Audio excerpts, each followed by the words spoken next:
আসসালামু আলাইকুম রহমতুল্লাহ। আমরা দৈনন্দিন জীবনে যে ইবাদত বন্দেগীগুলো করে থাকি, এগুলো যদি কোরআন হাদিস অনুযায়ী না হয়, তাহলে কিন্তু আমাদের ইবাদত বন্দেগীগুলো বিফলে যাবে।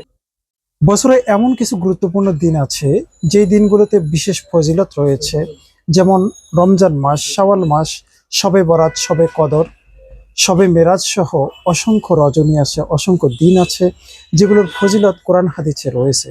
আমরা এই সমস্ত দিনগুলো পালন করার ক্ষেত্রে অনেক সময় কম বেশ করে থাকি, অনেক সময় বাড়াবাড়ি করে থাকি, অনেক কাজ করে থাকি যেগুলো বিদআত।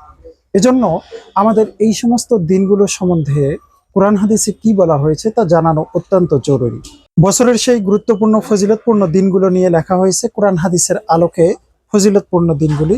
গ্রন্থটি লিখেছেন মুফতি মনিরুজ্জামান সাহেব এবং এটি প্রকাশ করা হয়েছে আমাদের মিফতা প্রকাশনী থেকে। আপনারা যদি এই গ্রন্থটি সংগ্রহ করেন, তাহলে কোরআন হাদিসের আলোকে ফজিলতপূর্ণ দিনগুলির তাৎপর্য, গুরুত্ব এবং ইবাদতের পদ্ধতি জানতে পারবেন। এই গ্রন্থটি সংগ্রহ করার জন্য সরাসরি মিফতা প্রকাশনের আউটলেট বাংলা বাজার, ঢাকা, মাদ্রাসা মার্কেটের ৩য় তলা থেকে সংগ্রহ করতে পারেন, কিংবা আমাদের পেজ মিফতা শপ অথবা মিফতা প্রকাশনীর ইনবক্সে যোগাযোগ করেও সংগ্রহ করতে পারেন, অথবা আমাদের ওয়েবসাইট www.miftashop.com থেকেও সংগ্রহ করতে পারেন।